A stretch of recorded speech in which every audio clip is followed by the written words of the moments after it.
From Relay, welcome to Connected. It's the world's greatest low-key podcast about the Apple devices we take with us. This is episode 519. It's sponsored by NetSuite, Fitbod, and Backblaze. My name is Brendan Bigley. I'm no chairman.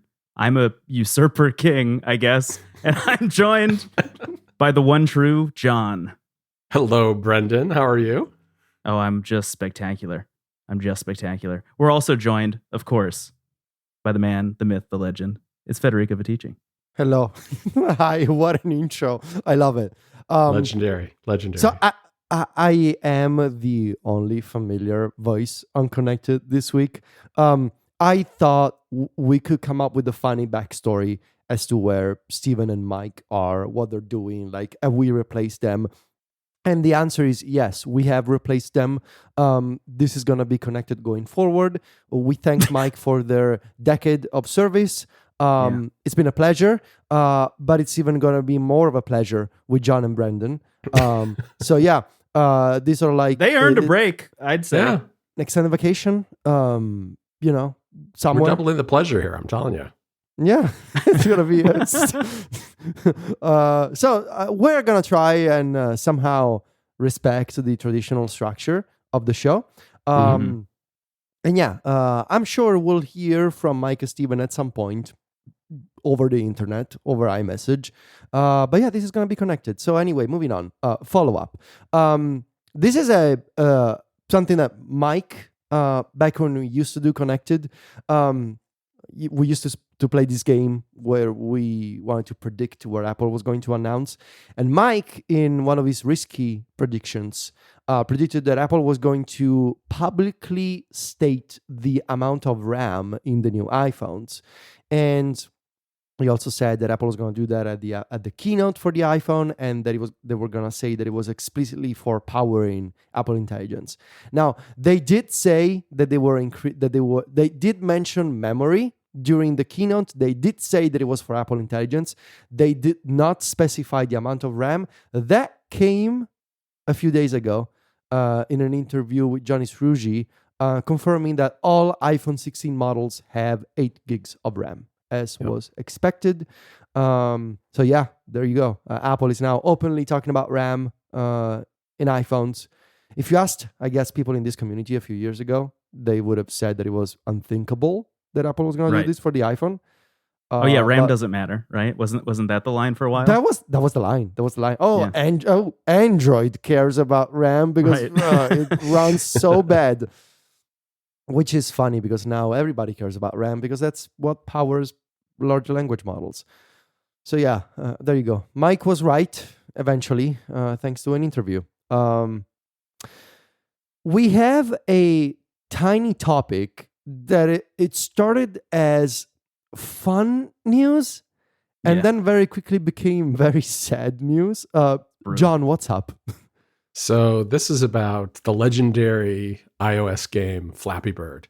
And if people remember, this game has been gone for a very, very long time. It took the world by storm. It was notoriously difficult to play as you navigated a little bird through obstacles. And its developer ultimately pulled the game from the App Store because of online harassment more than anything else. He was not happy with the attention, and he just said, you know what, it's not worth it, and pulled the game from the store. And it's never been heard from since, until a couple of days ago. He not only pulled the game from the store, but he disappeared off of what was then Twitter. And last week, or maybe 5 or 6 days ago, Flappy Bird burst back on the scene with a trailer. And there was a website. And it was called flappybird.org, which in and of itself is kind of a weird URL to pick for a game. But it was coming back. And it was originally reported that this was a group of enthusiasts who were taking over the game and moving it forward and coming up with new characters and all sorts of things, right? And what it turned out to be the case is that, first of all, people started poking around and they realized, well, the original developer had no part in this whatsoever. And in fact, the original developer's trademark rights had been swiped from him in, I believe, a legal proceeding in which these new developers got hold of the trademark rights because they weren't being used. And that's a very common thing with trademark. I mean, if you don't use a trademark, you lose it. And someone can challenge it and say, hey, this person's not using this. We want it. And that's effectively what they did. So what they did is probably very legal. It's not necessarily, it doesn't mean it's not a little scummy. And there also seems to be some notion that this might be adjacent to cryptocurrency, because there was an old version of the website where some people did some digging and found references to cryptocurrencies and Web3 stuff. So, Oh no. Yeah. They said it's like the only game where you can play and earn simultaneously. Oh Yeah. no. Yeah. Oh no. And that's because all the other ones that claimed they could do that have failed. My God. This is very sad. Brandon, Yeah. back in the day, Flappy Yes. Bird, yes or no? Oh, huge yes. Okay. Huge yes. I was like a Flappy Bird obsessive. I needed to beat the high scores of everyone in my life. I was like really on. I was sending screenshots of Flappy Bird high scores to all of my friends, and like just a really overt attempt to goad them into competing against me all the time. I loved it. What the developer, one of the reasons that he claimed, Dong Nguyen is his name, one of the reasons he bailed on the app, outside of the harassment he was receiving both online and offline, is that he said that the game was too addicting. He didn't want to make a game that was that addicting, which I thought was interesting. I didn't consider the game to be addicting, honestly, but I did consider it to be deeply, deeply fun. And like maybe one of the most streamlined iOS apps that existed. I thought it was like, as far as games played on a phone go, really, really, really simple in a way that was satisfying. Yeah. And in the years since, I mean, I guess he developed other games. He had a game studio, and none of them Swing really, Copters was the next one. I love that one too. And none of them really took off quite like Flappy Bird, and I don't believe any of them are being developed any longer. No. Can I also just shout out that the name of the company of quote unquote enthusiasts who are excited about bringing Flappy Bird back to life is a company called, and this is for real, Game Tech Holdings, which sounds like adjacent to the evil company from like Alien. Like it sounds like Game Tech Holdings. Is that? It sounds like a bit in a sci-fi movie about capitalism. Yes. Game Tech Holdings. The Game Tech Holdings. Okay. Wow. This is quite sad. I was excited for like 5 minutes when I saw this.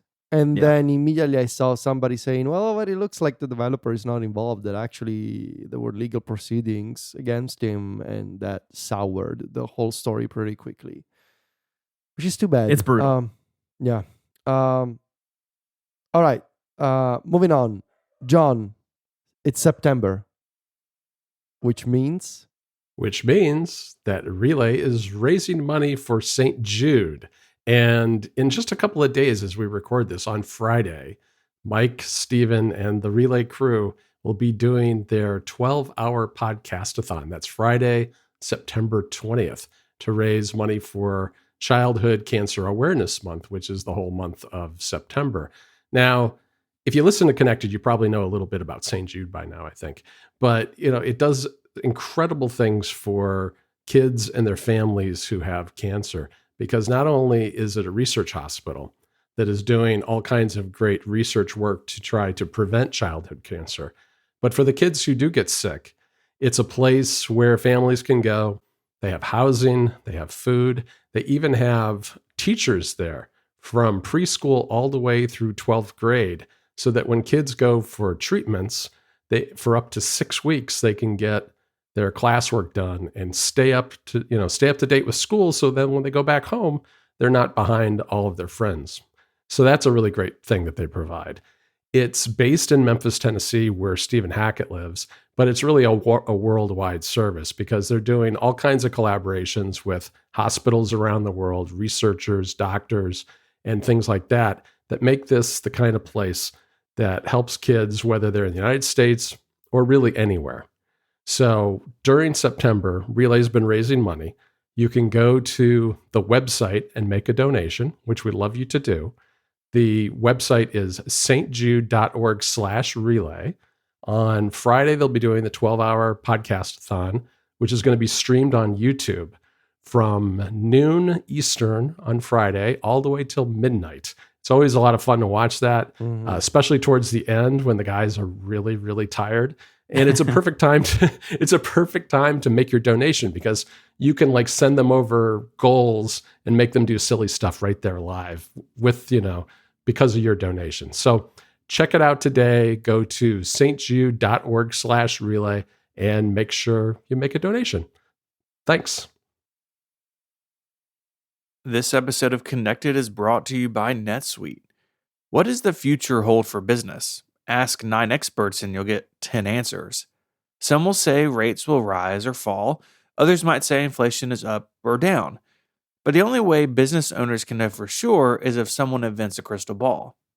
Well, until then, over 38,000 businesses have future-proofed with NetSuite by Oracle, the #1 cloud ERP, bringing accounting, financial management, inventory, HR, and more into one fluid platform. With one unified business management suite, there is one source of truth, giving you the visibility and control you need to make quick decisions. With real-time insights and forecasting, you're peering into the future with actionable data. And when you're closing the books in days and not weeks, you're spending less time looking backwards and more time on what's next. Having one source of truth is super important in a business. When we've had data scattered across different silos, it becomes error-prone and time-consuming to make decisions. So essentially, NetSuite is a great opportunity to future-proof your business and get clarity by having a single source of truth. Speaking of opportunity, download the CFO's Guide to AI and Machine Learning now at netsuite.com/connected. The guide is free to you at NetSuite, NETSUITE, netsuite.com/connected. Our thanks to NetSuite for the support of the show. All right, so John, Brandon, and I, we do a podcast together. It's called NPC on Mac Stories. It stands for Next Portable Console, and we talk about handhelds. And we buy a lot of video game handhelds of all kinds. We do. The obvious ones like a Nintendo Switch and the Steam Deck, but the three of us were collectively very into emulation handhelds. Android-based, Linux-based, that's what we do, that's what we talk about. But I thought, given that it's Apple release week for operating systems and hardware, I thought that we would talk, take a pause just briefly from gaming. We are going to talk about gaming later in the show. But of course we are. Of course we are. I mean, it's the NPC crew. What are we going to do? But at the very least, let's pretend we can also be professional about other topics. And I thought we would talk about our purchases in Apple land this week, if any. And I also want to talk about the new operating systems. So I kind of wanted to go over what we ordered, if we ordered anything. And Brandon, I want to hear from you. Did you get anything from Apple this week? Okay, so I know why you're going to me for it. I get it. I wrote a piece for your website last week. It was called. You shouted out that article. People loved the article. Yes, it was very nice. It was very nice. You shouted out on this show last week as well. It was called "Maybe I'm Not a Pro Anymore," and the conceit of the piece was, while watching that event, it just started to occur to me that because so many of the new interesting tentpole features of the Pro phone were also available on the base iPhone 16, the reasons to actually upgrade to the Pro were pretty slim. And the more I kind of ruminated what the vibe was between those two, it was the Pro phones are really actually just for pros now. They showed somebody filming a music video for The Weeknd, and they were check out also this film set where you can use these different audio modes to isolate people's voices, in a cinematic way, things like that. It was oh, this is all stuff that I'm not going to use, because I am a person who has gotten the Pro phone since it first existed. And I think you could go back and forth on this, but I feel like the iPhone X is weirdly the first Pro phone in a lot of ways. Ever since then, I've been on the Pro track, and it's mainly just because I love having the extra lens. So anyway, I wrote that piece about hey, I don't know if there's really a reason to upgrade to the Pro phone. And with that, drum roll, I sure did upgrade to the Pro phone again. I ordered the 16 Pro, and it's really, truly this year just because it comes in gold. Desert titanium. Sorry, Desert titanium. but I mean, it sure does look like gold, and I just really missed having a gold iPhone. I find that the years I have a gold iPhone, I usually switch off every year between a black phone or gold if they have it. I find that whenever I have a gold phone, it just kind of makes me laugh, like This for is the entire interesting. year. I love Okay. having it. It's like such a kind of silly color for your phone to be. It just brings me a lot of joy. It brings me a lot more joy, I will say, than the natural titanium, which I didn't love. I was kind of surprised. I thought I was going to like it a lot more than I did, but Me too. I've been It's using it for a actually year. Kind of boring, boring. after a while, Yeah. you know? Well, Yeah. we started, natural titanium. But then, like, after a year, I'm looking at this thing. It's just a piece of metal. You know, it looks like Just a piece of of metal. metal. It's a little beige, actually. Is really what it comes down to. Yeah, could have been. Yeah, there you go. Like, it's I love very. it. It's like dull. Steven's old computers. Yeah, it's very. Yeah, it's like an iPhone from the mid '90s or something. Wait a second, though. Yeah, I would love that. like a beige plastic iPhone Could you imagine? that looks like a Performa from 1992 or something. I mean, Legitimately, wow. that would be very cool. Like Yeah. I am my kingdom for a PlayStation 5 that has the same color scheme as the Oh PS1. my god! Did you see there was a concept image floating around of a Yes. PS5 Pro styled like a PlayStation 1 classic? Ah, so good. So 16 Pro. I got not the a 16 big, Pro. not a big phone guy. No, I am definitely not a big phone guy. I just find that having a big phone, first of all, I just want the thing to fit into my pocket very easily, and sometimes the Pro Max does not do that. At least when I've like tried out other people's. But also, I just like that's what the iPad is for me, at least. I feel like I don't Yeah. have a lot of circumstances in which having the Pro Max would be a worthwhile shift for me over having something that's a little bit more compact. I'd be curious. I know you're an expert. I'm curious why Max makes more sense for you than a smaller Yeah. one. Like what is the use case for you specifically? I realized, and there's going to be a lot of people who are not going to like this. Sometimes, oh God, it feels good to confess this. Sometimes I watch movies on my phone in bed or TV shows. Wow. It's just, it's a silly thing, but it's already in my hand and I can turn it to landscape and it's got a great screen and I don't have to get out of bed and grab my iPad. I can just hold it with one hand or Mhm. I can lay to the side, and look at the phone while I'm Very laying on the comfortably. side very comfortably. And I mean, I love my iPad, especially since I moved to the 11-inch. It's so much more comfortable. But sometimes, like, I watch a lot of YouTube, like generally a lot of YouTube on my phone, and the occasional TV shows quite frequently, especially stuff that Sylvia is not into. I just watch on my phone.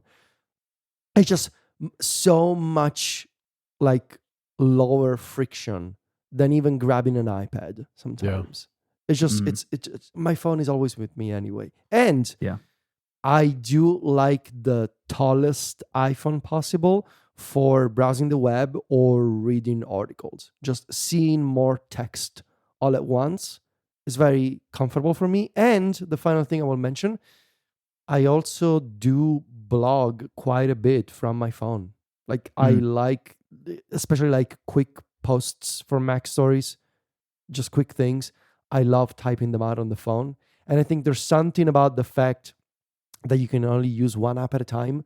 When you do that, like that self-imposed constraint, it really sort of helps creativity because like you just have that text editor open and you gotta be concise and you gotta put together a quick post. Might as well just do it on the phone. And so it's kind of counterintuitive, maybe.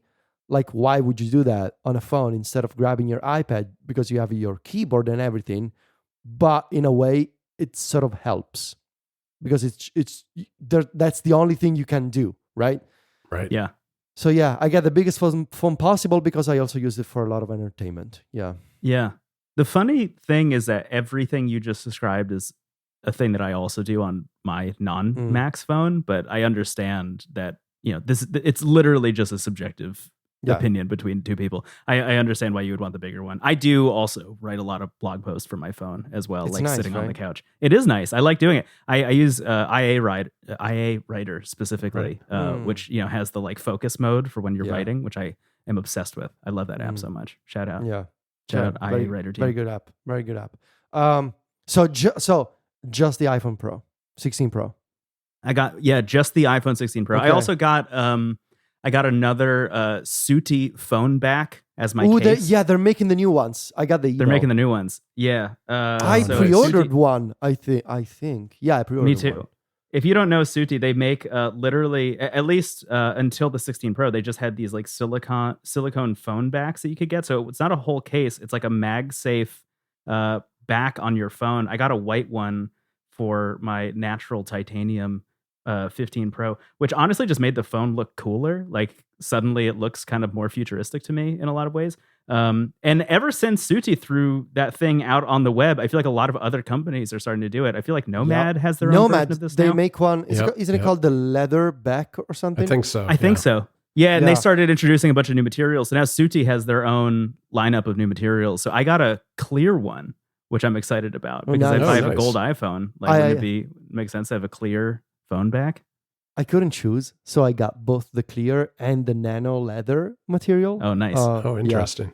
Yeah. Well, and also the advantage of these cases, they're gonna work with the iPhone 16 Pro and the camera button because they don't cover the sides. Doesn't cover anything. They don't cover anything at all. They just covered the back, so you're good to go.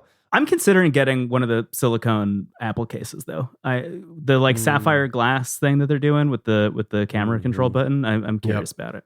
Yeah. I did get an Apple case, but we'll talk about that later. John, what did you get?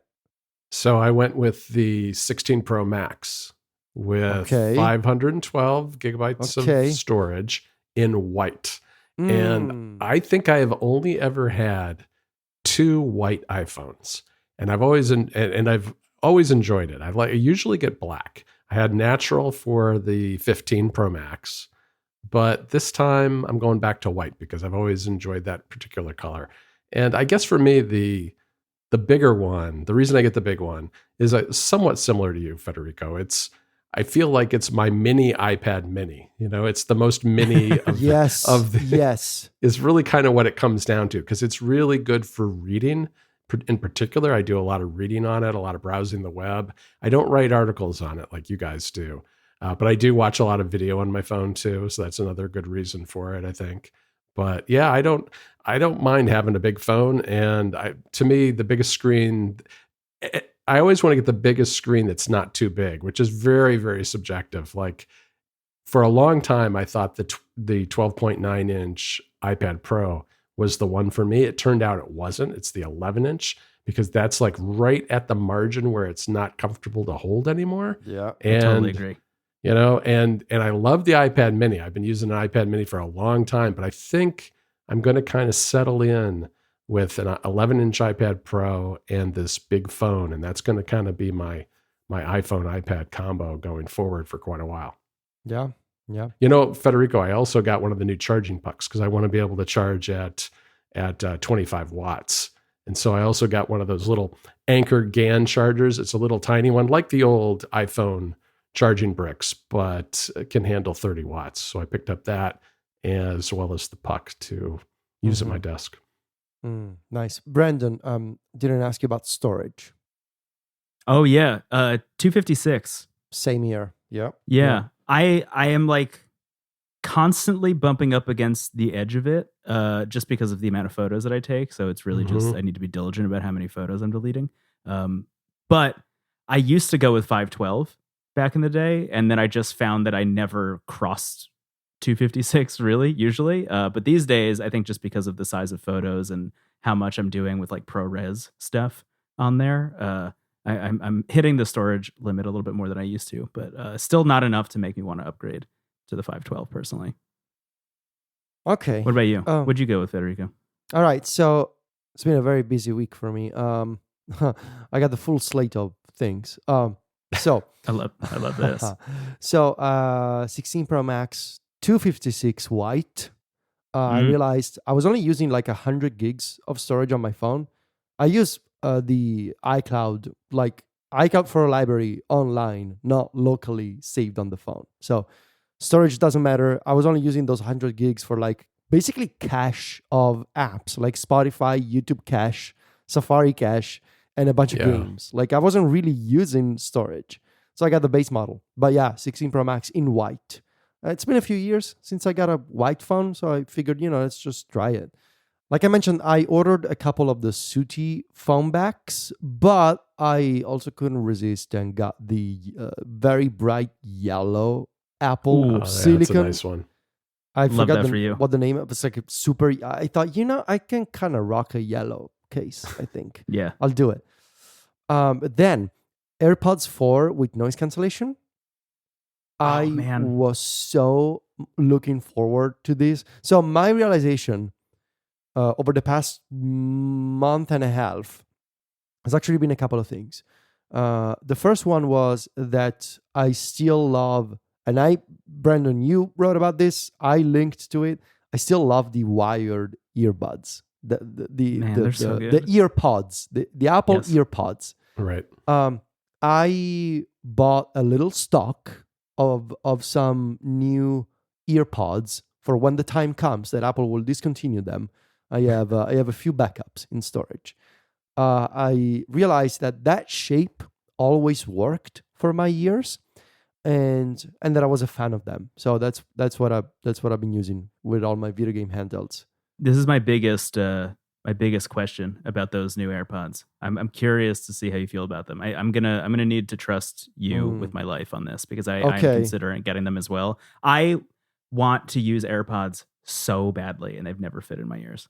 So the second realization that I had over the past month and a half was that I've been using AirPods Pro since they came out a few years ago. I thought I was like the biggest AirPods Pro fan, but lately, whenever I was leaving them on for like 3-4 hours, I was always feeling this discomfort in my ears.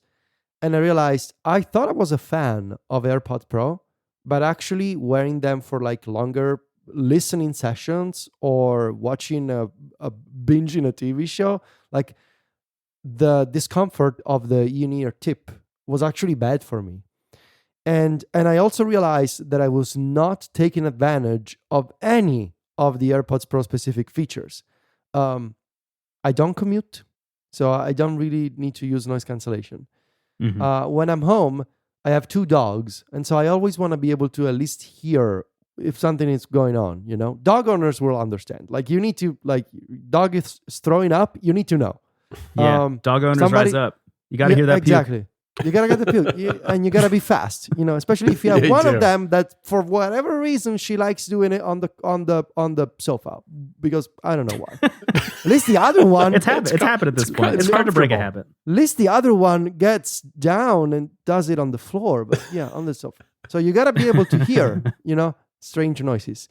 And so I realized, well, I'm not using noise cancellation. These tips are not comfortable. I thought, it's been a few years. Why don't I reevaluate the regular AirPods instead? And that was one of the best decisions I've made this year. Just getting the plain AirPods 3 a couple of months ago, life-changing. Like, it made me fall in love with the AirPods category all over again. Now, I'm fortunate because, like I said, that shape always worked for my ears. I guess I'm one of the lucky ones. And so I was anticipating these AirPods 4 with a USB-C instead of Lightning. The AirPods 3 still had Lightning.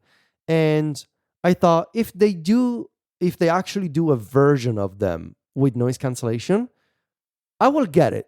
Because there is the occasional time when like maybe I'm on a plane or maybe, I don't know, I'm waiting somewhere and I want to block out external noise. There is the occasional time when I may want to use it. And they did it. They did 2 versions of AirPods 4, both of them with USB-C. Better sound, it seems, from the reviews, but also a version that is slightly more expensive with noise cancellation. And it seems like it's actually pretty decent at that. Not as good as AirPods Pro, but then again, I don't care. So yeah, I got the AirPods 4 with ANC. And lastly, I Apple Watch Series 10. Is it called? Is it the 10? Yes, it Yes, is the 10. It is 10. 10. I was for the past couple of years I've used the Ultra 1. Never upgraded to the Ultra 2. I like my big watch, but if the big watch can be slimmer and not as rugged as the Ultra on my wrist, I'll go for it. So this one is 46 millimeters instead of 45. So it's actually slightly bigger than the Ultra. I never ever used the action button on the watch. The thing is, I got the Ultra not because I'm a very active person. Like I'm not into any of the sports that the Ultra was designed for. I just got it because it was the big watch with the big display. So if there is a base model watch that has a big display, I'll switch to that. Like I don't need the Ultra. Yeah. I think to me, Federico, one of the biggest downsides of the 10 that I'll be curious to see how you feel about this is the battery life. When you're coming from an Ultra, one of the things about the Ultra, I guess. right, besides being a big screen, is having that battery life. I use the action button myself quite a bit, but that watch, the Ultra, is such an expensive model that it's really not. And I think Apple realizes this.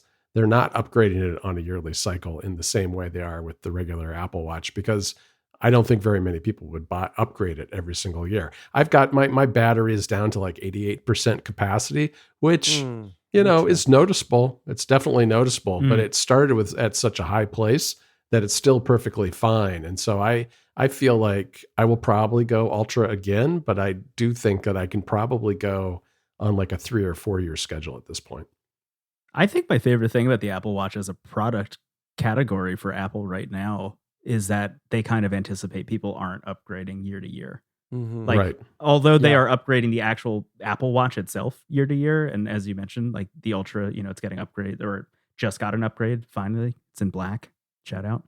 I love that I went from the Apple Watch literally Series 0 to Series 5, and then I went from that to the 8, and now I'm just like hanging out on the 8 until I don't know when. I guess when this one's done. I wear them until they're done, and I love that. As a person who generally does upgrade a lot of my Apple stuff very frequently, it's a nice feeling that there's an entire piece of that ecosystem that I don't need to do every year. It's absolutely. Good. Absolutely. Yeah. No, and I think I got into the habit early on when the Apple Watch was relatively new of doing an annual upgrade, because there were some pretty big leaps and bounds in terms of what the software could do, what the battery life was like, the sensors that were being added. And we're already at a place where the Apple Watch is fairly mature. And so while these are nice upgrades, they're not like revolutionary. So I'm totally fine with sticking around with the Ultra One for now. Yeah. I'm excited. I'm gonna be that person. I'm excited about the fact that you can use the new Apple Watch with a speaker to listen to stuff. Not because I'm gonna bother people. You're not gonna be that guy at the grocery store, are you? No, who's listening to a podcast while he's buying bread. So here's the rule, okay? When I'm around other people, AirPods, and usually one AirPod only at a time. I'm that person, like Steven. I just wear one AirPod in my left ear usually. I love that. If I'm walking the dogs, and so it's during the day, usually in the afternoon, listening to podcasts with my Meta Ray-Ban glasses. So I'm walking. Other people may pass in my vicinity, but it's just for a second. So if they hear, oh, that guy is listening to stuff in English, whatever, I don't care. When I'm walking the dogs, I caught up on so many episodes of Into the Aether while walking the dogs with the Meta Ray-Bans. It's kind of ridiculous. But when I wake up in the morning and I'm doing stuff around the house, like I'm doing chores around the house, or I don't know, I'm cooking lunch or something, like I'm preparing things, I don't put on my Meta Ray-Bans immediately, right? Those are also like sunglasses, so it makes more sense. Like when I wake up in the morning, I grab my regular glasses that I always keep by nightstand. And I don't like the idea of wearing AirPods inside the home. I know it's probably a stupid thing because literally millions of other people do. So the watch having a speaker is going to be perfect for me for those times when in the morning I don't have my Meta Ray-Bans on. I am not wearing AirPods. I am doing stuff around the house. So I'm moving between rooms and I'm just have the watch with me. I don't have to rely on the phone. I can just listen to podcasts on my wrist as I'm doing the laundry or, brushing the dogs, like all those things. I just have it on my wrist. Yeah, and I I'm could not totally see bothering that. anybody. Yeah. Yeah, I could totally see that. I mean, I do that with my phone now. I just walk around with my phone when I'm doing chores around the house, and it would be easier if it was the watch, I think. Yeah. So I'm using earpods for that these days. Earpods have become my walking around the house thing. Although now I'm obviously like, going back to the early 2000s and getting them caught on like every single thing in my house. Anytime I try and do anything, smashing them into the washing machine door and stuff. Yep. But isn't it nice though that you can just plug those in and you don't have to care about anything else? I love it. I love it so much. And also, because they're not noise canceling anything, I can still hear everything perfectly. Although I do find, as a person who does commute, they are not conducive at all to my commute. Yeah. I do need, I don't know if I need noise cancellation, but I do need like a tighter seal, I think, when I'm commuting. I use the Beats Fit Pro right now as kind of my main headphone when I'm walking around. They have the wingtips, so they like stay locked in my ears basically. Yep. But I usually don't have noise cancellation turned on. I don't even have transparency mode on. I just rock them normal. Can I go back quickly to both of you having the Max phones and ask you the big question based on all the rumors about maybe the next couple of years of Apple stuff? Yes. I, for about 6 months, had the Pixel Fold and was obsessed with it. Where are you guys at on that? Because like that serves both masters. You're getting the big display and you're getting the pocketable form factor. I loved it to death, but I couldn't use it because it had a bunch of issues right when it came out where the battery was draining super fast. And I was about to go to Japan, and there's no world in which I'm going to go to Japan and wake up and find out that the thing didn't charge because of a bug, and I'm just stuck, lost, wandering around in a place where I don't know the language. But where are you guys at on the folding iPhone? There are two products I want Apple to make. Glasses, like the ones I'm wearing now, the Meta Ray-Bans, but like made by Apple, and a foldable device. Like the dream for me is a folding iPhone that is a regular phone, and then you open it up and it's like a small iPad. That is, I am so jealous of the new generation of like the Samsung foldables, but even like the new Pixel, what's it called? Pixel 9 Pro Fold, Pixel Pro 9. That is the full name. That one. The Pixel 9 Pro Fold. Pro Fold. Yeah, that one. It looks so good. And the idea of a hybrid device from Apple, so with the ecosystem of the apps that I like all the indie apps that I love, with that design, and the fact that it's like a phone on the outside, but then you open it up and you got some basic multitasking going on. That's the dream for me.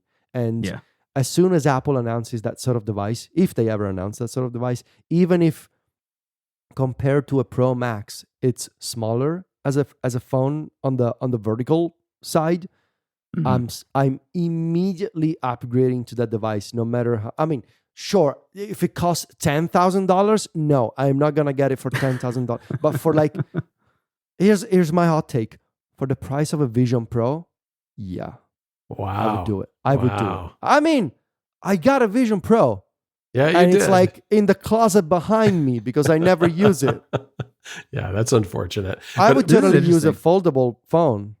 I'm with you on the foldables. I do think that the form factor folded should be smaller than the Pro Max, though. I think it should be closer to the iPhone Pro, because when you unfold it, you'll get a really nice size. It's pretty close to an iPad Mini, and that's really what I'd like, is basically to have an unfolded iPad Mini and a folded regular phone. Even if it's a little thicker, that's all right with me too.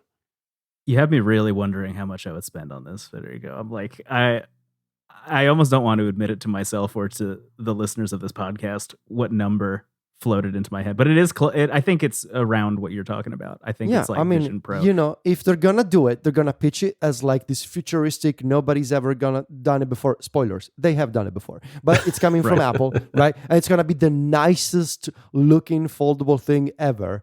And so, like, I'm just gonna ask you. So, if assuming that we are staying below Mac Pro pricing territory, Would you rather spend $3,500 on a Vision Pro or a super premium, fancy-looking foldable phone?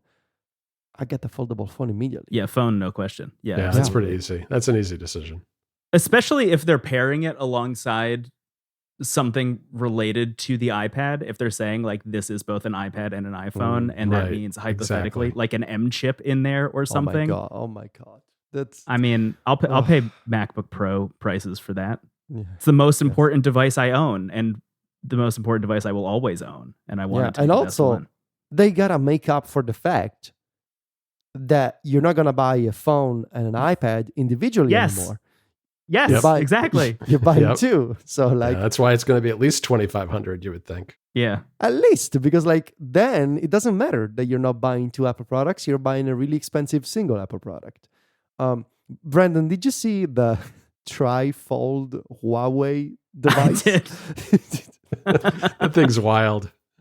So now actual hands-on videos have started Yeah. coming out, and it's real. Now durability is a big concern there question. because the folding screen, when it's closed, it's gonna be outside. It's on the outside. Yeah, I think that's a really bad decision.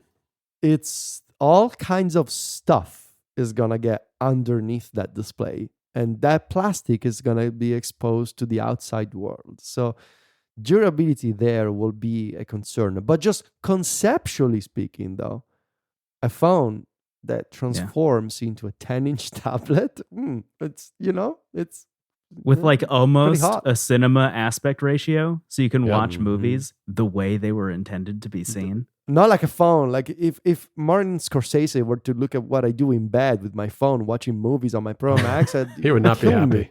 Not be happy, but Marty's here gonna I be am. upset. Sorry, Martin. That's what I do.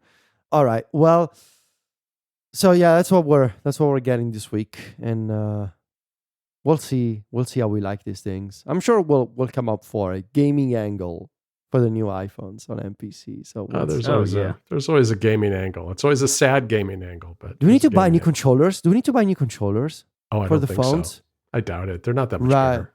Okay. Oh yeah, they're not Yeah. much bigger. All right. Cool. The Game Sir is still gonna work, and that's the one that matters Yeah. to me. The Galileo. The Galileo, the G8. Yes. That's the one I'm And using. the Razer Ultra. The Razer Ultra. John is a pro gamer and has a I Razer am. I got the Ultra. RGB going on. Oh God. This episode of Connected is brought to you by Fitbod. When you want to change your fitness level, it can be hard to know where to start. That's why we're pleased to let you know that Fitbod is an easy and affordable way to build a fitness plan that's just for you. Everyone's fitness path is different, which is why Fitbod uses data to make sure they customize things exactly to suit you, adapting as you improve, so each workout will be challenging, pushing you to make the progress you want. Superior results are achieved when a workout program is tailored to your unique body, experience, environment, and goals, which are all stored in your Fitbod Gym profile. Fitbod tracks your muscle recovery so you can avoid burnout and keep up your momentum, and it builds your best possible workout by combining AI with exercise science. They've analyzed billions of data points that have been fine-tuned by certified personal trainers. And you can make sure you're learning new movements the right way thanks to more than 1,000 demonstration videos. That's one of my favorite things about this app. Those demonstration videos are really, really helpful. Fitbod tracks muscle fatigue and recovery to design a well-balanced workout routine, which means you're never going to get bored as the app mixes up your workouts with new exercises, rep schemes, supersets, and circuits. And all this is really easy to use thanks to the Fitbod app. You can stay informed with tracking charts, weekly reports, and you can let your friends and family keep up with you through the use of sharing cards. Plus, it integrates with the Apple Watch, Wear OS smartwatches, and apps like Strava, Fitbit, and Apple Health. Personalized training of this quality can be expensive, but Fitbod is just $12.99 a month or $79.99 a year. And you can get 25% off your membership by signing up at fitbod.me/connected. So go there now and get your customized fitness plan at Fitbod, Fitbod, fitbod.me/connected. Our thanks to Fitbod for their support of the show and of Relay. All right, Federico. We have been beating around the bush this entire episode so far because this, of course, was a very big week. Apple dropped, in kind of an unprecedented way, all of its OS updates on a single day, on a Monday. And I think I will, I'm not going to break my arm, but I'll pat ourselves on the back for kind of sensing that this was going to happen all the way back in June and being ready for it. But we had a whole series of reviews out this week on Mac Stories. You did iPhone and iPad OS 18. I did Mac OS Sequoia. Devin did Vision OS 2. And Jonathan did Watch OS 11. And I wanted to dig in a little bit with you to talk to you about your review this week, because it was a really different approach than we've had in past years. And you and I talked about this a little bit on App Stories already. But, the biggest thing, I think the thing people will notice the moment they open the page is they'll say, instead of like some sort of motion graphics of realistic looking iPhones with screenshots on them, they see illustrated art. Yeah. Brandon is actually responsible here. He is. Hello. So, yes, you. Brandon is the person we need to thank here, because it was Brandon who introduced us months ago to the incredible artist that is Scout Wilkinson. We worked with Scout for the podcast artwork for Comfort Zone, which is the other show that we introduced alongside MPC on Mac Stories back in May. And I loved working with Scout. The process, the back and forth, the ideas, the brainstorming, everything. The process was just fantastic. Hire Scout. Yes, hire Scout.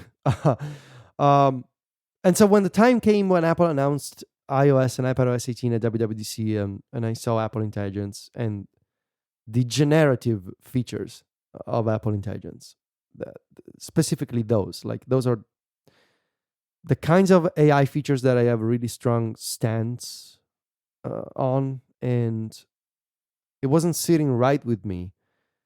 It was something that is pretty much antithetical to all the things I believe in terms of like creating stuff on the web, being creative on the web, and sharing your work on the internet with people.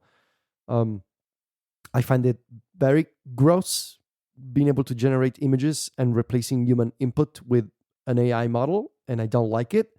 And the whole thing was putting me in a bad mood in June, going into the summer, knowing that I had this massive project ahead of me. I didn't want to do it. I felt like I was stuck because the whole community of Mac Stories readers was waiting for me to work on my 10th annual review. And I was dreading the feeling. I didn't want to do it. And so I started thinking, well, I have to do it. We also have a sponsor lined up. I got to do it. But how? And so I realized, instead of feeling down about it, I thought, you know what I'm going to do? I'm going to put a different spin on this thing. Where Apple at the time, we still sort of thought that Apple Intelligence was going to launch in September. They delayed the features later, but at the time it was going to launch in September. And I thought, well, what I'm going to do is, in the same OS that has the feature that lets you generate images and that has the feature that lets you take a sketch in Apple Notes and turn it into a quote-unquote beautiful artwork using AI, I am going to do something different. I am going to hire an actual artist, a real person, and I'm going to ask them to create art for the review, to illustrate the review. And that was just like using regular AirPods again. One of my best decisions this year, like working with Scout. Scout and AirPods. There we go. That's a duo. What a combo. She was better than the AirPods. I'll give you that. But like just the whole process of working with her, researching, like coming up with like ideas for the chapters, and with that process, with that back and forth, it also led me to this very different place for the conclusion of the story, where there is the usual like recap and looking ahead at what's coming next, but it's more of like this conclusion that sets the tone for what I think regarding like what's the role of Mac Stories and our approach to creators, right? Developers, designers, artists. What can we do as Mac Stories to celebrate those people and to be useful to our readers with content articles that are useful, but also at the same time celebrating creativity. And so I am very happy. I am very happy with that conclusion, because like it's the sort of conclusion that was like the result of this 3-month process of working with an artist and surrounding myself with people that helped me in this process. And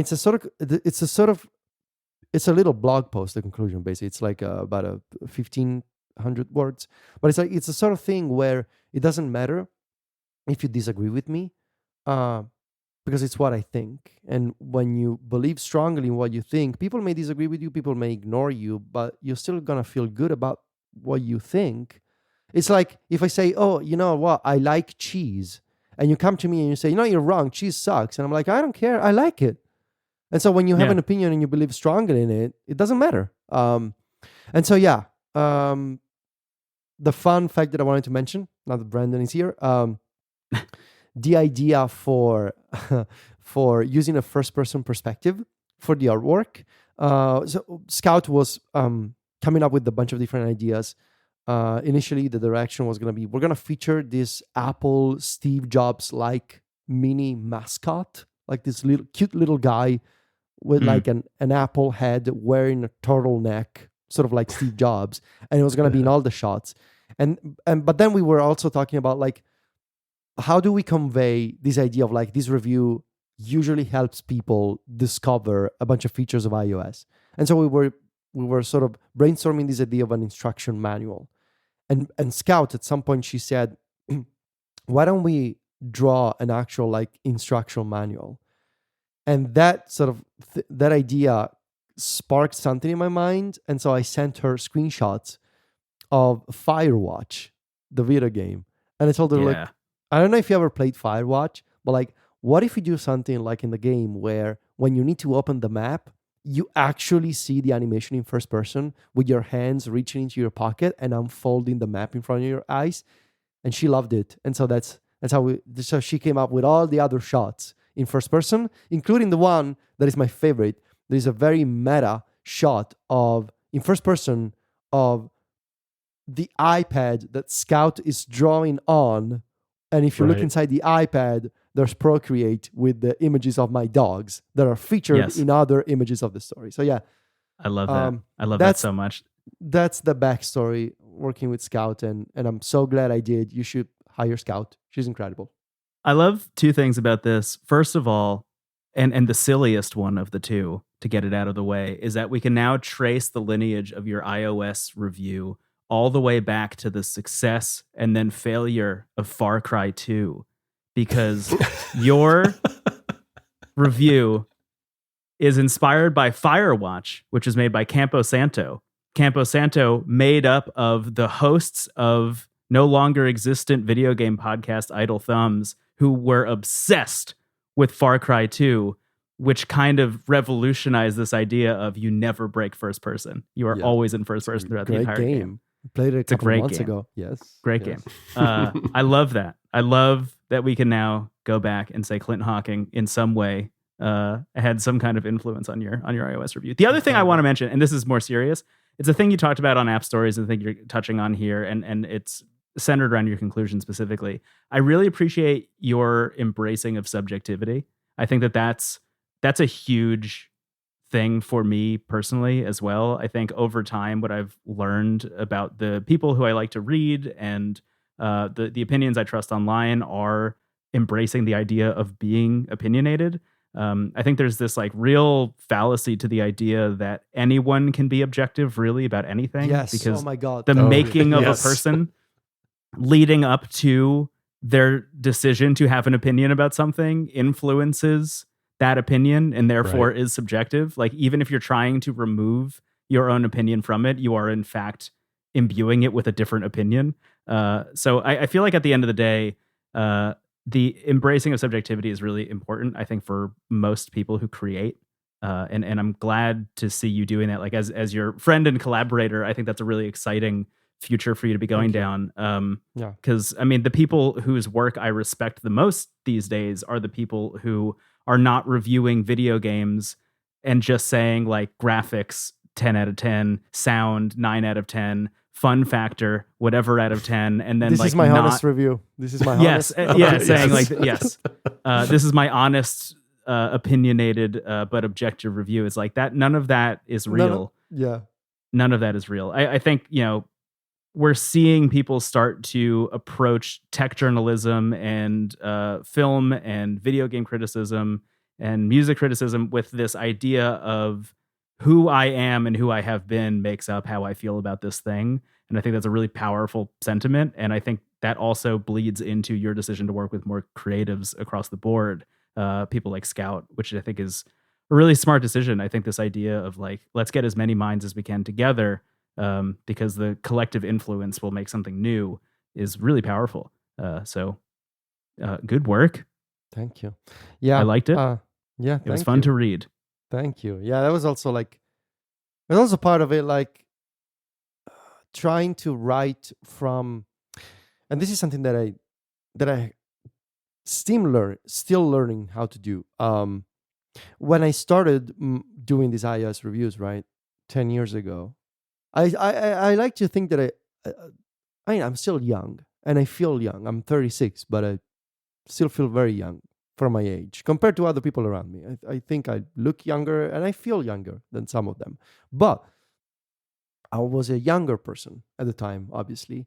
And I mean, let's face it, my role model at the time was, what I was telling myself was, oh, I want to be the John Siracusa of iOS reviews. That was my goal, right? And I feel like I fell into this trap of trying to be as detailed and objective and cold, maybe, as possible. And in looking back, I don't like it. I mean, obviously these reviews were successful, but I feel like they have remained successful because I was able to tone that down and progressively embrace who I am as a person with opinions and, my stupid jokes, my silly references. And I just feel like it makes for a better creative output to fully embrace the person you are and the things you're into, even when, and especially when other people may think those are weird, because like the internet's a pretty big place for there to be other sickos like you and other weirdos like you who are going to appreciate the strange things you may say and and how you may be able to jump from one topic and like a serious thing to a totally stupid, ridiculous, kind of joke that maybe a 12-year-old would laugh at. But like, it doesn't matter. And so over the years, I have tried, and it seems to be working because people tell me this. And, at some point I got to believe what people say. It seems that it makes for this better balance of like information, but also with character. And that was, that is a healthier, at the end of the day, it's a healthier thing for me to do for this sort of project. I think it connects more with people, Federico. I mean, I've kind of been along for the ride for a lot of these reviews. Mm-hmm. And I can see, it's good to be influenced or inspired by other people, but it's also easy to fall into a trap where where that inspiration becomes imitation. And I think maybe that's kind of a little bit of what you're describing. And I think there's, as you put more of you into these reviews, that's where you really, I think, not only teach people what these OSs are about, but you also connect with them on a different level, because there is a segment of people who really like that high level of detail and technical analytical analysis, because after all, a lot of people who read Mac stories are like developers. People have that kind of technical mindset. But I think even people coming from that background often will connect more with the material when it's also got more of you and your personality in it too. Yeah. And look, like also from a purely financial and economical perspective, I got so much competition these days. Not anymore in websites. My biggest competition is in YouTube. And Yeah. I have so many competitors doing, in fact, a much better job than me at listing 500 features. Right. I've seen a 3-hour long video by Brendan Butch, I want to say. We're going to put a link in the show notes. Like, people like them, they do such a better job than me at listing and documenting and visually showing you all the new things. So instead of competing with them, and there used to be a time when I could say, all the features in these YouTube video are also mentioned in my review. But instead, I think there's more value in having something that is maybe doesn't mention 500 features, and maybe it doesn't, it's not as extensive as a documentary, like a mini movie about iOS 18. But it's Yeah. fine, because I think what I hope that I can bring to the table is a lot of historical context, because I've been doing this for a long time, and the perspective of someone who lives and breathes iOS and HyperOS, and has for the past 15 years. And I still like to have fun with it. And especially now, working with other people, and it's sort of that feedback, right? That feedback loop. Like, I'm working with Scout, and Scout mentioned, so, I've done this on the iPad using Procreate. And actually, there's a time lapses for each chapter. And then I had an idea of like, what can we do with these videos? And then I talked to James Thompson. Shout out to James, the developer of Peacock and Dice by Peacock, 2 excellent apps.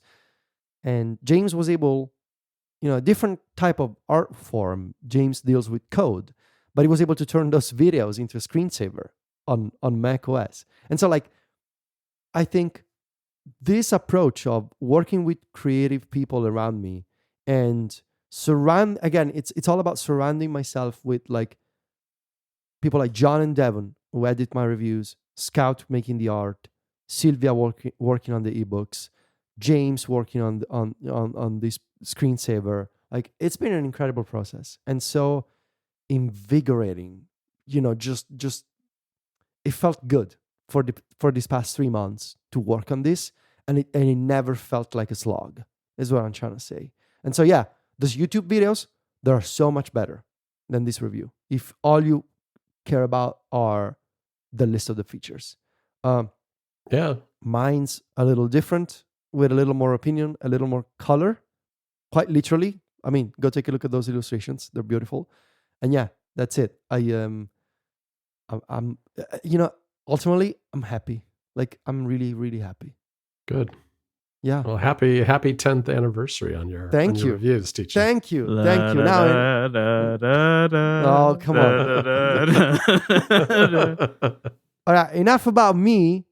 Next, we're going to talk about this fun idea that I had. What if we had infinite power and infinite money at Apple, and we wanted to fix gaming at Apple? We're going to talk about this after the break. This episode of Connected is made possible by our friends over at Backblaze. Backblaze are the folks looking after your digital data. With their unlimited computer backup for macOS and Windows for just $99 a year. So you can protect all of your data automatically without ever having to think about it. And it's not just for personal use. Backblaze is also great for businesses, where you can protect the whole team's data through a centrally managed admin console. That makes it easy to deploy across multiple workstations with both silent and link-based deployment options. And the Enterprise Control add-on includes granular access permissions, advanced SSO options, group management controls, and compliance support. You're in safe hands with Backblaze. They really know their stuff.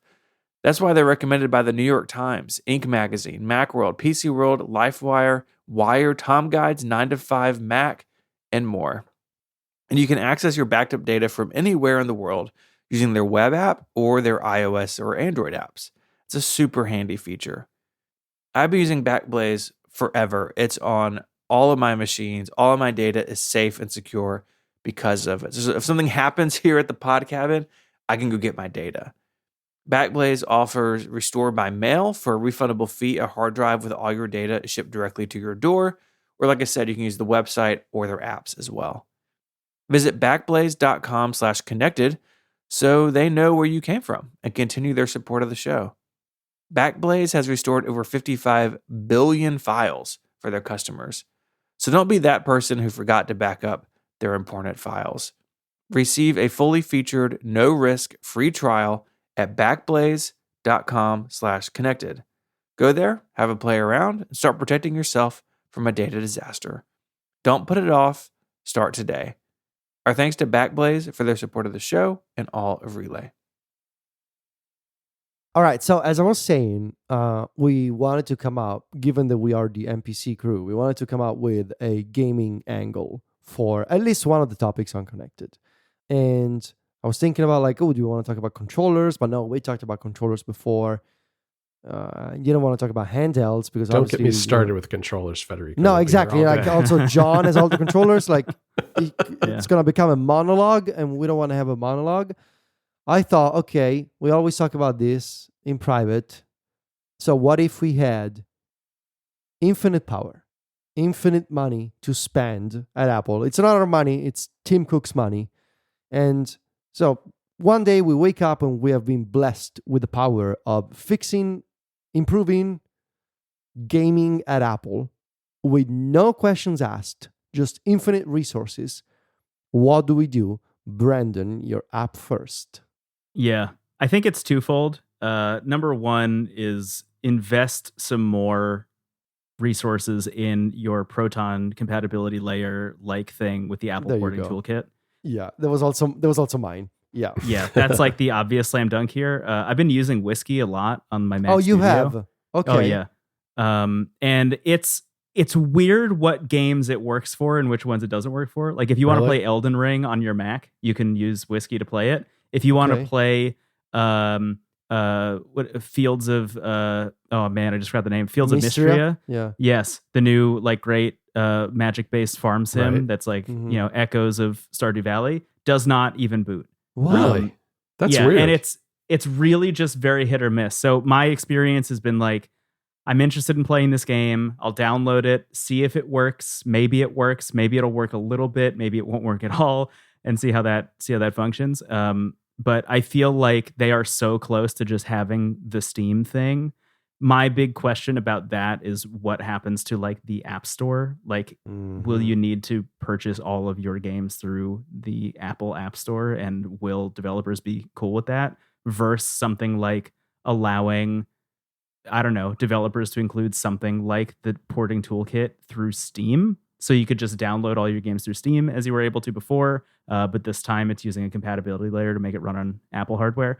That feels like a little in the weeds. I feel like Apple's going to want to make it like as easy, quote unquote, as possible. And by doing so, end up making it like too hard for developers. That's one feeling. The other feeling that I have about this really at the end of the day is, and I know you're going to talk about this, John. So sorry to steal your thunder a little bit. It's okay. It's a taste thing. Yeah. It's like, it's totally a taste thing. And the thing that's really bouncing around my head thinking about this is the entirety of Annapurna Interactive all just walked out.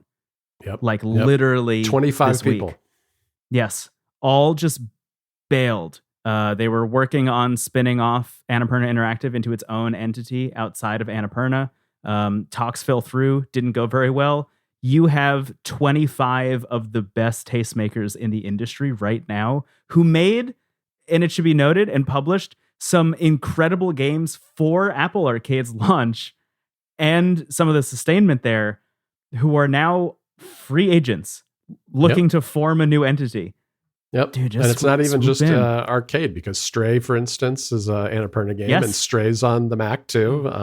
Yeah, I mean, this is the taste thing to me is the big question, because part of me wants to say I kind of quarrel with this premise from the get-go, which is you can't really buy taste. You can't, you can't, Well, money's not going to fix taste, but it can hire people with Yes. taste. Yes. Yes, you can.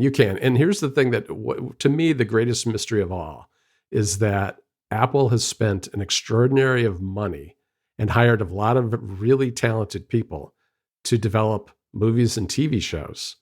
and they can't do something similar with video games for the life of them. And that I don't really get. And I think it comes down to treating game developers like app developers. And I don't think that that's the right approach. They need to be treated more like movie creators, TV show creators, that sort of thing. Yeah, I feel like almost institutionally, there's this idea at Apple that games are not an art form. And I don't want to have the discussion, are video games art? I mean, I feel like we're past that from my perspective. Obviously they are. But like, I feel like institutionally at Apple, they think of games as just software. And yes, it is software. So are movies these days, really, when you think about it, right? Right, exactly. Especially with Dolby Atmos and all the fancy audio and video stuff. But like Elden Ring or a Final Fantasy VII are fundamentally different from a calendar app and a task manager. Like something, on the one hand, you have entertainment and an art form, and on the other, you have a productivity tool, a utility. It would be like comparing a hammer to a painting. Like, yes, both are objects. And I guess this is the problem with, right? Because this is the problem with Apple. They're thinking of both forms as digital objects, right? It's like saying, no, well, a hammer, it's an object. A painting, yes, it's an object on the wall. Both are physical objects. Like, they're fundamentally different.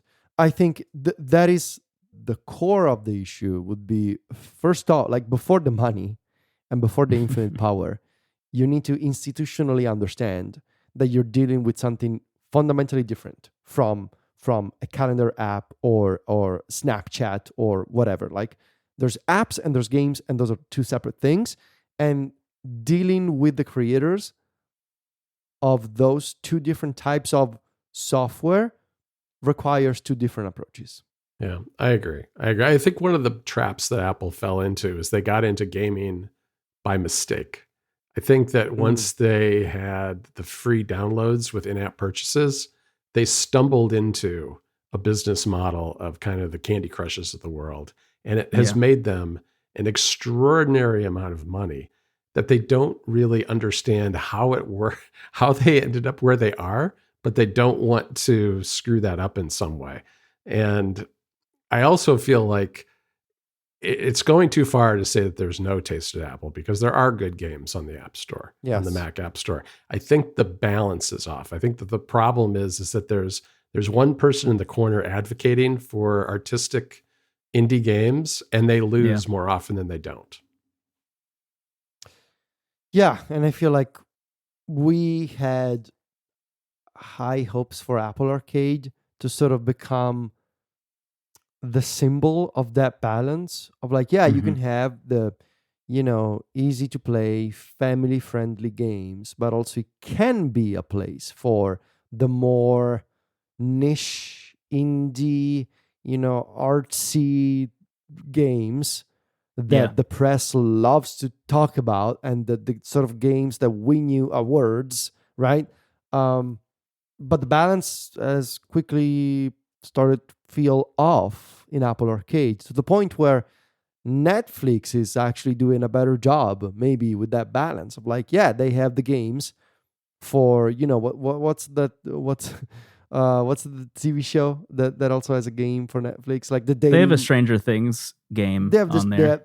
They have the video game tie-ins. They have a lot of dating game type. A lot of dating games. Love Island, I think, and stuff like that. Yeah. But also they are cutting deals with developers of actually like, I don't know, serious maybe doesn't quite describe it, but like the sort of indie games that, are more, are traditionally covered in mainstream video game press, and the sort of games that you see at the Game Awards and the win awards, around the world.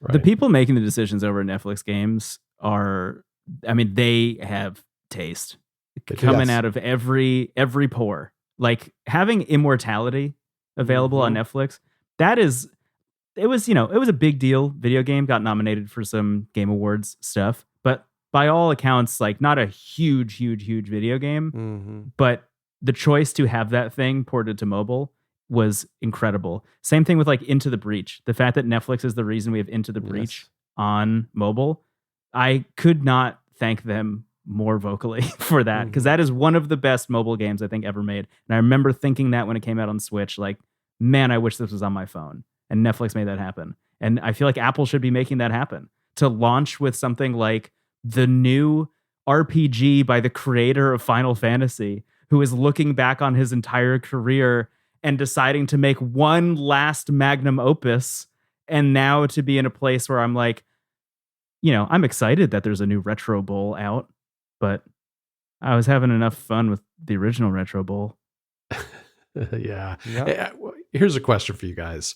What do you think about the push into the AAA space that Apple has seemed to be really pushing at its events? Because it seems to me that to kind of get this house in order, if we're spending Apple's money, I think they ought to be starting with the kind of things that Netflix is doing first, because we know those kind of games typically can run a lot better on an iPhone or a Mac or an iPad, whereas they're really struggling with some of this AAA stuff, whether it's, Assassin's Creed or Death Stranding or some of the other things. I know I just played Frostpunk 2, which is out on Steam, and I haven't played it a lot yet. I did fire it up on my Mac on a very high-end MacBook Pro, and it really struggled to get any, over 20, 25 frames per second. I mean, oh, really? Not to get really too deep in the weeds on things like frames per second, but the fan spun up immediately, got really hot, and the battery just started dropping precipitously. I mean, it was having a hard time. And I just don't think that Apple Silicon is really quite ready yet for AAA type titles.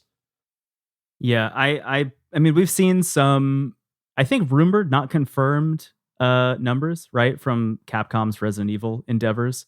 Some like pretty small numbers of attach rate when it comes to those games having sell through, and that's a bummer. I think one of the big things here that is worth noting, and this is true, I think, of like pretty much any endeavor like this, is it's all about time. Like, you need to continue doing this. Just because the new Assassin's Creed didn't sell well doesn't mean, okay, we tried that and now we move on to the next thing. You need to make a continued concerted effort to court these developers and give them enough visibility into the fact that this stuff is available on Apple devices to continue to push against the now 2-decade-old narrative that you can't play games on Apple hardware. Like, it's been going for so long at this point that the only thing that you can do to combat the time that it took to build that view in people's heads is reverse the flow of time by continuing to push back against it. And I would like that to be a world in which we live.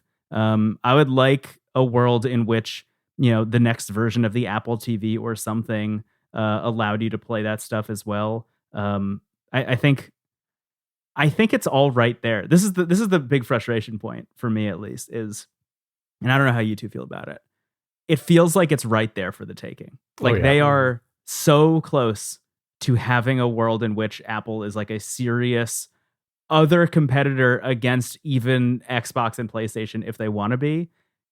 And it's just like somebody internally there doesn't want to or doesn't know how to just like reach out and grab it, Yeah, I agree. I mean, it's to the point now where even though you can do streaming game services on iOS and iPadOS, no one's doing it, because I think that those bridges have been kind of burned with the old rules on the App Store. And I could see a world where, you could play GeForce Now on the Apple TV. Maybe you would get Xbox streaming on there. Apple could do its own thing. I would love Apple to make a controller. I think a lot of the technologies that are in things like the AirPods would make for an amazing game controller. Instead, it's very un-Apple-like when you think about it. I give them credit for the deep support for the DualSense and the Xbox controller, but really, that's not a very Apple-like thing to do, to be relying on third parties for that important input device for gaming on the Mac or on the Apple TV. Yeah. I feel like the big thing for me was going to be if I had infinite money and power at Apple, I would build and this is something that Brandon said, I would build something like Proton. Yeah. If there's a company that I would trust to know how to build a translation API, I mean, look at Apple and their history, and what they've done with Rosetta, with the Intel transition, what they have done, once again with the transition to Apple Silicon. This is a company that has, over the years, historically built multiple translation layers to make sure that their platforms could continue working for users, and they have shown some signs of that with the what's it called, the game porting toolkit. Yeah. Yes. But something like Proton, which is a very low level sort of this. Proton, for those unaware, it's what the Steam Deck uses, for example, to let you play all sorts of PC games on a Linux-based machine. And it's a collaboration between Valve and Codeweavers, I want to say, to basically take Wine, which is this piece of software that translates some low-level Windows APIs like DirectX and Direct3D to Vulkan-based APIs on Linux. And so an Apple version of that, where you have Mac OS, or even just like any Apple platform, becoming capable of translating Windows APIs, because let's face it, developers are gonna build games on Windows. It's their biggest addressable market, and Apple needs to start from that recognition, right? They're not gonna build Mac native games, but if Apple could only build the equivalent of Proton for Apple devices, that would immediately, and work with Valve obviously to get that going. And I wouldn't I don't think Valve would be against it, because yes, they have the Steam Deck, but at the end of the day, they're running a store, and the more copies they can sell, the money. And the more money they can make off of commissions, I have a feeling they're gonna be happy, which is why they're already teaming up with third-party manufacturers to build native Steam Deck alternatives. To just, you won't buy a Steam Deck, but you're still gonna use Steam, and you're still gonna buy those games on Steam.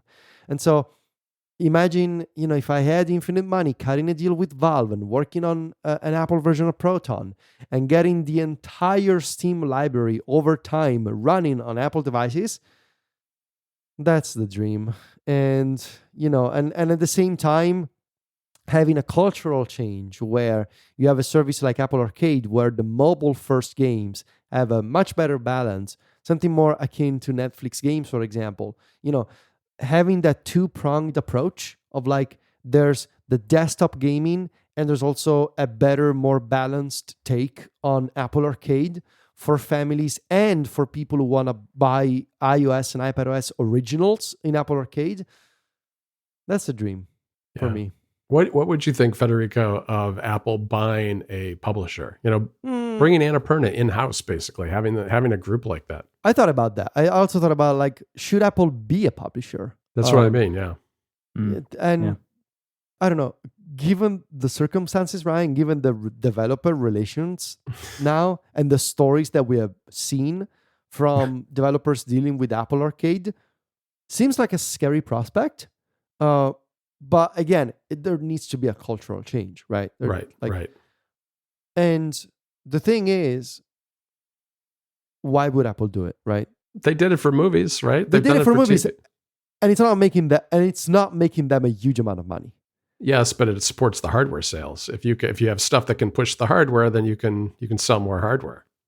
I also think in some ways, and I know that, at the end of the day, it's all about how much money they're bringing in, but I do think there is a little bit of long-term thinking when it comes to Apple TV specifically, where them being able to build themselves up as a reputable place to see the best television available, now that HBO has become what it has. Right.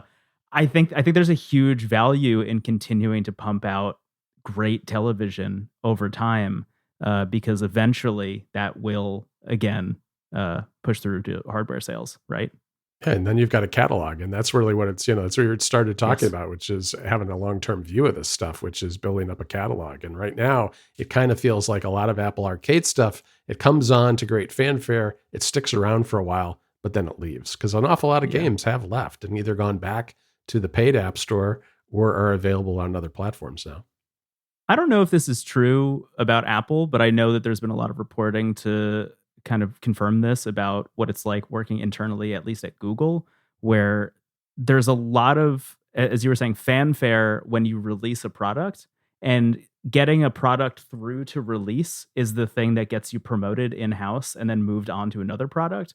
But if you are part of the like sustainment crew that gets left behind to continue working on a thing after it's launched, you kind of get no ribbons for that whatsoever. And I'm curious if there's something similar at Apple, if that's a similar internal vibe. It may be, it may not be. But with the way Apple Arcade was introduced to great fanfare and then totally fell off so quickly, I'm concerned that it's more of like an internal culture thing than anything else. Could be. Well, I think we did it. Not only did we fix gaming at Apple, but we also did a successful episode. We did.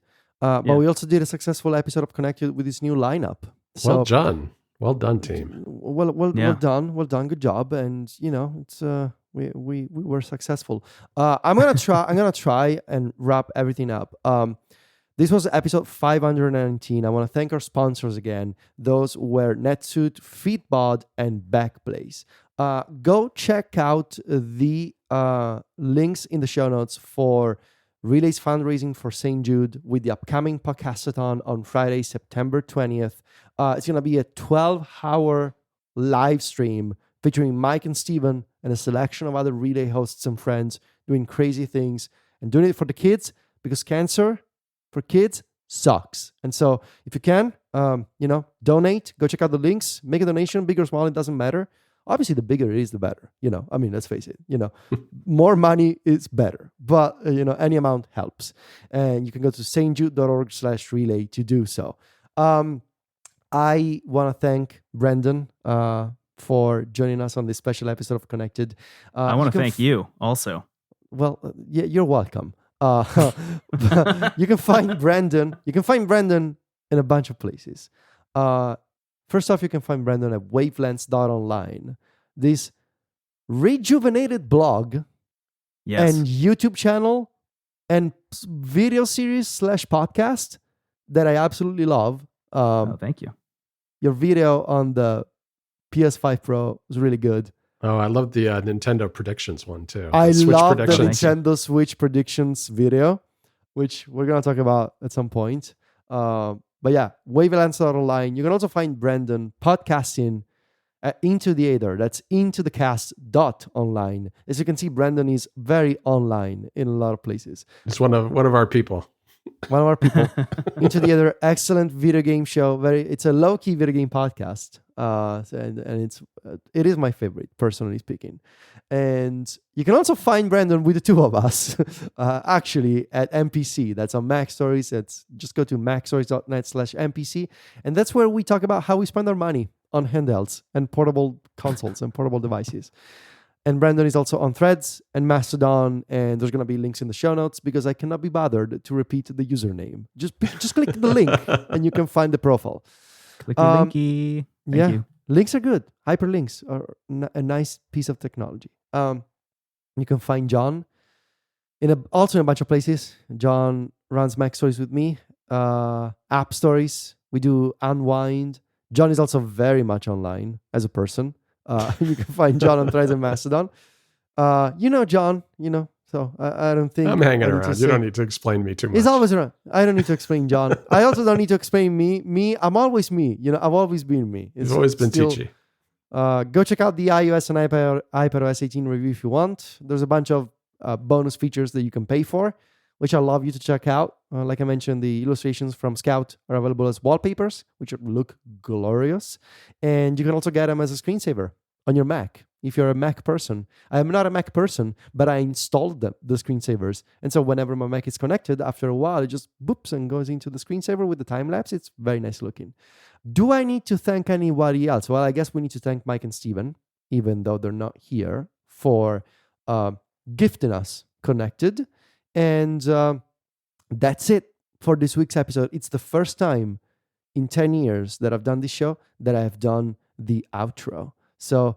Wow. And also if you want to get a longer ad-free version of this show that has a pro segment before it, and that typically people can listen to live also, but not in this case, you can get Connected Pro at getconnectedpro.co, I believe is the URL.